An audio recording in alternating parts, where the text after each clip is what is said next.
ارادہ رکھتے ہیں۔ اس کے چند روز بعد بڑے پیمانے پر عوامی دباؤ کا سامنا کرنے کے بعد برطانوی وزیر اعظم کیئر سٹارمر نے بھی کہا تھا کہ برطانیہ سپٹمبر میں اقوام متحدہ کی جنرل اسمبلی میں فلسطین کو تسلیم کرے گا۔ اس کے فوراً بعد کینیڈا کے وزیر اعظم مارک کارنی نے اعلان کیا کہ ان کا ملک فلسطین کو تسلیم کرے گا۔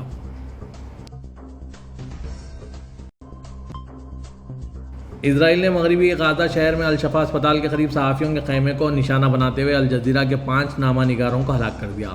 قطری چینل نے غزہ میں الشفا میڈیکل کمپلیکس کے ڈائریکٹر کے حوالے سے بتایا کہ الجزیرہ کے میڈیا رپورٹرز انس شریف اور محمد خرقیہ ان کے خیمے پر اسرائیلی حملے میں شہید ہو گئے۔ الجزیرہ نے بھی تصدیق کی کہ حملے میں الجزیرہ عربی کے ایک اور رپورٹر محمد کرقہ اور 2 دیگر کیمرامین ابراہیم زہیر اور محمد نوفل ہلاک ہو گئے۔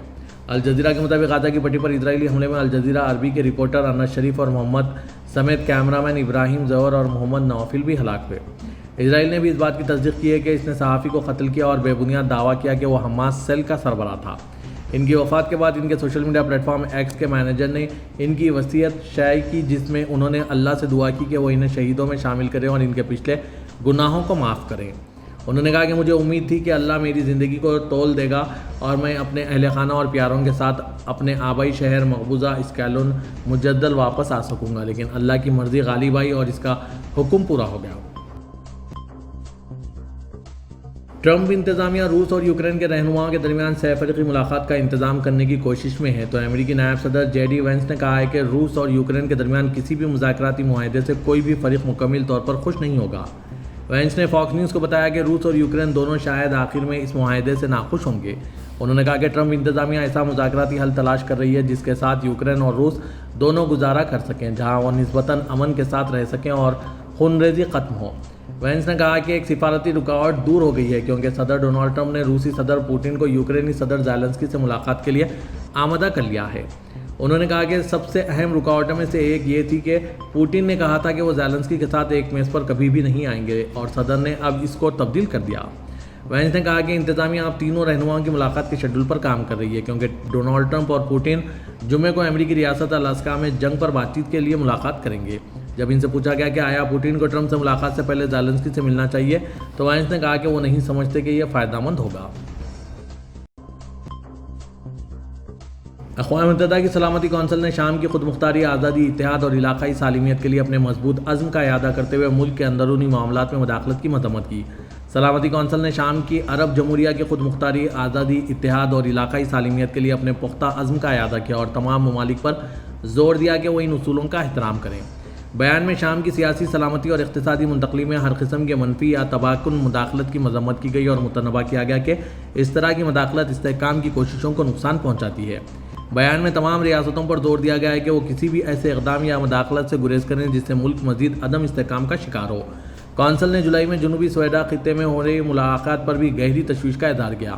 بیان میں خطے میں پرتشدد واقعات کی شدید مذمت بھی کی گئی۔ لندن میں قائم Syrian network for human rights کے مطابق سویڈا میں 19 جولائی سے دروز گروپوں اور بودو قبائل کے درمیان جھڑپوں کے بعد جنگ بندی بحال ہوئی ہے، جہاں 426 افراد ہلاک ہوئے تھے۔ شام کے علاقے میں سرگرم دہشت گرد گروہوں کے بارے میں بیان میں ملک کے اندر ہر قسم کی دہشت گردی کا مقابلہ کرنے کی اہمیت پر زور دیا گیا اور ان دہشت گردوں کی طرف سے ملک کو لاحق خطرے کے بارے میں تشویش کا اظہار کیا گیا۔ نیوزی لینڈ کے وزیر خارجہ ونسٹن پیٹرز نے کہا ہے کہ ہم فلسطینی ریاست کو تسلیم کرنے پر غور کر رہے ہیں۔ پیٹرز نے آج پیر کو جاری کردہ بیان میں کہا ہے کہ وزیر اعظم کرسٹوفر کی کابینہ سپٹمبر میں ایک سرکاری فیصلہ کرے گی اور اقوام متحدہ کے سربراہی ہفتے میں نیوزی لینڈ کے حکومتی نقطہ نظر کو پیش کرے گی۔ حالیہ ہفتوں میں کئی ممالک بشمول آسٹریلیا، برطانیہ اور کینیڈا نے سپٹمبر میں اقوام متحدہ کے جنرل اسمبلی اجلاس میں فلسطینی ریاست کو تسلیم کرنے کا اعلان کیا ہے۔ نیوزی لینڈ کے پیٹرز نے کہا ہے کہ اگرچہ نیوزی لینڈ کے قریبی شراکت داروں میں سے کچھ نے فلسطینی ریاست کو تسلیم کرنے کا انتخاب کیا ہے، لیکن نیوزی لینڈ کی اپنی آزاد خارجہ پالیسی ہے۔ انہوں نے کہا کہ ہم اس مسئلے کی محتاط جانچ پرکھنے کے بعد نیوزی لینڈ کے اصولوں، اقدار اور قومی مفادات کے مطابق قدم اٹھائیں گے۔ حکومت کو اس پہلو کا جائزہ لینے کی ضرورت ہے کہ کیا فلسطینی علاقوں کے قابل رہائش اور جائز ریاست بننے کی طرف ضروری پیش رفت ہو رہی ہے کہ نیوزی لینڈ اسے تسلیم کر سکے۔ پیٹرز نے مزید کہا کہ نیوزی لینڈ ایک طویل عرصے سے واضح شکل میں کہتا چلا آ رہا ہے کہ ہمارا فلسطینی ریاست کو تسلیم کرنا کب کا سوال ہے، اگر کا نہیں۔ یہ اعلان آسٹریلیا کے وزیر اعظم اینتھونی البنیز کے آسٹریلیا کے سپٹمبر میں اقوام متحدہ جنرل اسمبلی اجلاس میں فلسطینی ریاست کو تسلیم کرنے سے متعلقہ بیان کے بعد سامنے آیا ہے۔ اسرائیلی وزیراعظم بنیامین نتنیاہو نے کہا ہے کہ ان کا غزہ میں جنگ کو بڑھانے اور حماس کے باقی بچ جانے والے مضبوط علاقوں کو نشانہ بنانے کا نیا منصوبہ جنگ کو ختم کرنے کا بہترین طریقہ ہے۔ فرانسیسی خبررساں ادارے AFP کے مطابق نتنیاہو نے آج یروشلم میں ایک پریس کانفرنس میں اپنے منصوبے کا دفاع کرتے ہوئے کہا کہ نیا آپریشن مختصر وقت کے لیے ہوگا کیونکہ ہم جنگ کو ختم کرنا چاہتے ہیں۔ حماس کے اسرائیل پر ناقابل یقین حملے کی وجہ سے 22 سے زائد مہینوں سے جاری اس جنگ نے اسرائیلی معاشرے کو تقسیم کر دیا ہے۔ ایک طرف وہ لوگ ہیں جو جنگ کے خاتمے اور یرغمالیوں کی رہائی کے معاہدے کا مطالبہ کر رہے ہیں، جبکہ دوسری طرف وہ افراد ہیں جو فلسطینی عسکریت پسندوں کو ہمیشہ کے لیے ختم ہوتے دیکھنا چاہتے ہیں۔ اسرائیلی حکومت پر تنقید اس وقت مزید شدت اختیار کر گئی جب نتنیاہو کی سیکورٹی کابینہ نے گزشتہ روز جنگ کو وسعت دینے اور غزہ سٹی پر قبضے کے منصوبے کا اعلان کیا۔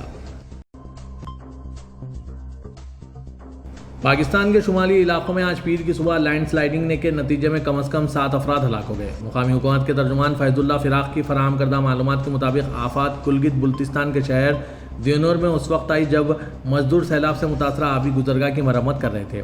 فیض اللہ کے مطابق لینڈ سلائیڈنگ میں 7 افراد ہلاک اور 3 زخمی ہو گئے۔ ملبے سے ہلاک اور زخمی افراد کو نکالنے کے لیے امدادی ٹیمیں کئی گھنٹوں تک کام کرتی رہی۔ 8000 میٹر بلندی والی 5 چوٹیوں والے اس خوبصورت علاقے گلگت بلتستان میں جون کے آخر سے جاری بارشوں اور سیلابی ریلوں کی وجہ سے 17 افراد ہلاک ہو چکے ہیں۔ اس کے علاوہ 1 ڈزن کے قریب سیاح اور ایک مقامی ٹی وی اینکر لاپتہ ہیں۔ واضح ہے کہ آج ایک گلیشیائی جھیل میں طغیانی سے پیدا ہوا سیلابی ریلا پاکستان کو ہمسایہ ملک چین سے منسلک کرنے والی قراقرم ہائی وے کے ایک حصے کو بہا لے گیا ہے۔ کئی گھروں اور سرکاری عمارتوں کو بھی نقصان پہنچا ہے۔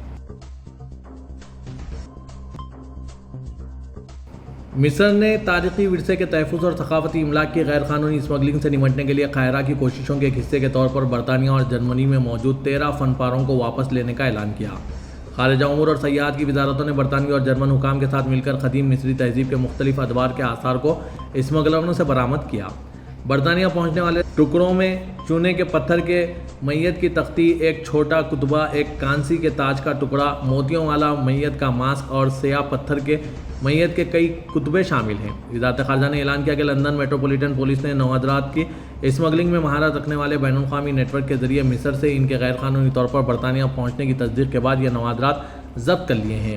جرمنی کے شہر ہیمبرگ شہر کے حکام نے مصر کی وزارت کو شہر کے عجائب گھر میں محفوظ کئی نمونے واپس کرنے کے اپنے ارادے سے آگاہ کیا۔ اس سے قبل جرمنی میں حکام نے اس بات کی تصدیق کی تھی کہ یہ اشیاء غیر قانونی طور پر مصر سے وہاں پہنچے ہیں۔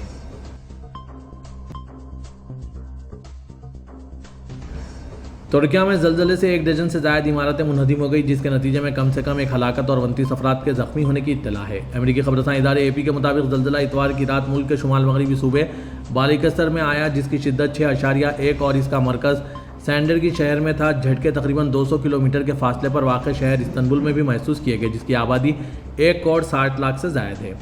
وزیر داخلہ علی نے صحافیوں کو بتایا کہ سینڈرگی میں گرنے والی ایک عمارت کے ملبے سے ایک عمر رسیدہ خاتون کو زندہ حالت میں نکالا گیا، تاہم وہ تھوڑی دیر بعد چل بسی۔ اس ملبے سے 4 دیگر افراد کو بھی زندہ نکالا گیا۔ سعودی وزیر خارجہ شہزادہ فیصل بن فرحان اور برطانوی ہم منصب ڈیوڈ لیمی نے آج ٹیلی فون پر رابطہ کیا۔ سرکاری خبررساں NCSPA کے مطابق دونوں وزرائے خارجہ نے غزہ کی صورتحال، اسرائیلی حملوں اور خلاف ورزیوں کو روکنے کی ضرورت، غزہ کے شہریوں کو درپیش انسانی تباہی کے خاتمے پر تبادلہ خیال کیا۔ واضح ہے کہ سعودی وزیر خارجہ شہزادہ فیصل بن فرحان نے جمعے کو فرانسیسی ہم منصب جین نوئل بیروٹ، مصری ہم منصب ڈاکٹر بدر عبدالعاطی، یورپی کمیشن کے نائب صدر کایا کالس، ترکیہ کے وزیر خارجہ حاقان فیدان اور جرمنی کے ہم منصب سے غزہ کی بگڑتی ہوئی صورتحال پر تبادلہ خیال کے لیے ٹیلی فون پر رابطہ کیا تھا۔ علاوہ ازیں سعودی نائب وزیر خارجہ انجینئر ولید بن عبدالکریم خریجی سے ریاض میں وزارت کے ہیڈ کوارٹر میں امریکی سفارت خانے کی ناظم امور ایلسن ڈولرٹ نے ملاقات کی۔ ملاقات میں دونوں ملکوں کے تعلقات کا جائزہ، علاقائی اور بین الاقوامی صورتحال اور اس حوالے سے کی جانے والی کوششوں پر بھی تبادلہ خیال کیا گیا۔ سعودی عرب کے ہر خطے میں ایسے رسم و رواج آج بھی موجود ہیں جو نسل در نسل چلے آ رہے ہیں۔ سعودی پریس NCSPA کے مطابق المقانہ روٹی باہا کے روایتی پکوان کا ایک لازمی جز ہے۔ مقامی ہنرمند یہ ڈش مارکیٹوں اور فیسٹیول میں تیار کرتے ہیں، جہاں بڑی تعداد میں لوگ شریک ہوتے ہیں۔ سعودی عرب کی کلنری آرٹس کمیشن نے المقانہ کو سرکاری ڈش کے طور پر تسلیم کیا ہے، جو اپنی منفرد ذائقے کے لیے مشہور ہیں۔ حالیہ 8ویں الطولہ فیسٹیول میں ایک المقانہ پویلین قائم کیا گیا، جہاں آنے والے لوگ روٹی بنتے ہوئے دیکھ سکتے تھے۔ نابائی احمد شیخ نے بتایا کہ گندم کے آٹے سے تیار کیا گیا آٹا گول شکل میں پھیلا کر گرم پتھر پر پکایا جاتا ہے اور پھر اسے پکانے کے لیے مٹی یا دھات کے ڈھکن سے ڈھانپ کر گرم راکھ اور انگاروں میں دبا دیا جاتا ہے۔ انہوں نے بتایا کہ اس روایتی طریقے سے روٹی میں خاص دھوئیں جیسا ذائقہ اور کرکراپن آتا ہے اور عموماً یہ گھی، شہد یا دہی کے ساتھ پیش کی جاتی ہے۔